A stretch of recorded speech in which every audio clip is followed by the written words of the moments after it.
Hi, today we're going to go over some tips for how to ride a bike. This video will give you an idea of how we teach our adult learn to ride classes. It's good to watch these videos before you come to class, but you can also use these methods to learn to ride at home with a friend or family member to support you. We found most students can learn to ride a bike in 1 hour-and-a-half session. Some feel more comfortable coming back for a second session. Everyone learns at their own pace.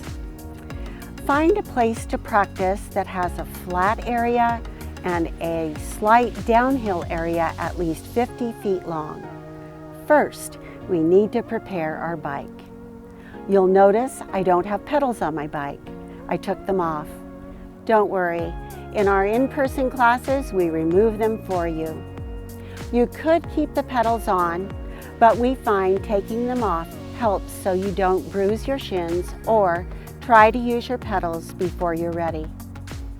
You'll also notice that my seat is nice and low. That way, I have both feet on the ground with a little bit of bend in my knees. Eventually, you'll want the seat a little higher, but for now, this is perfect. Also, pay attention to your posture. You can see that all of my weight is on my seat. Secondly, keep your hands and arms nice and relaxed. You don't want to use your handlebars to support your weight. If you notice your arms bowing out or that you're getting tight across your shoulders, stop for a second, shake it out, and then place your hands back on the handlebars nice and loose. And finally, keep your eyes up. Your impulse may be to look at the front tire or the path just in front of you, but that is a recipe for disaster because you won't be feeling how you balance. For the best sense of balance, keep your eyes on the horizon. Knowing how to slow down and use your brakes to stop is essential to feel comfortable and safe while riding. So, before you start getting more speed as you go through the next learning steps, let's be sure we know how to stop safely. First, always use both hand brakes when stopping. The right brake is for the rear wheel, which has a gradual slowing power. The left brake is for the front wheel, which has an abrupt stopping power. It's important to use both brakes for the best stop. Imagine that your brakes work like a dimmer switch at your house. Squeeze slowly to come to a stop. If you squeeze fast and hard, it's like a switch that you just turned off and will make for a jarring stop.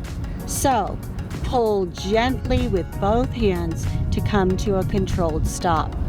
To practice, walk beside your bike and use each brake independently. First the right brake, then the left brake, then use both brakes. Practice walking and braking until you understand how your bike works. Using both brakes automatically and with confidence is essential for safety as you begin to ride faster and faster. Now, you are ready to start moving on your bike. I will see you in the next video.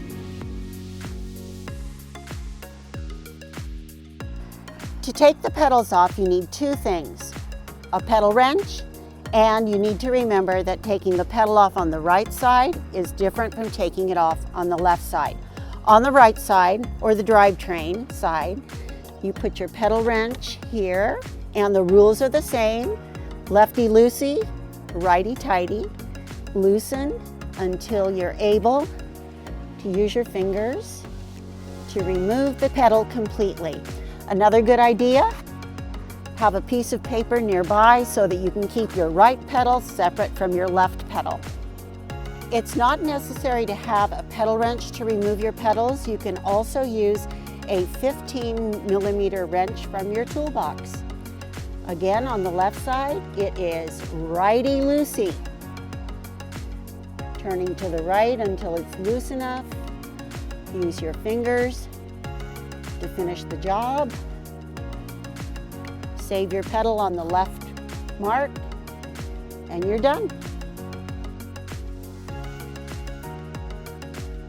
put the pedal back on, it's a good idea to put a little pedal grease on the threads before inserting it.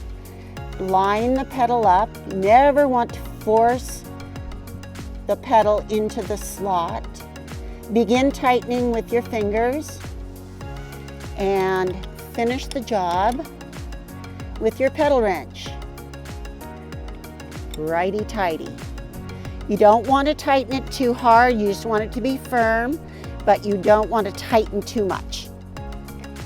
Again, to put the pedal back on, you want to line it up, don't force it. Gently start turning until it catches. Use your fingers to start with and finish with your wrench.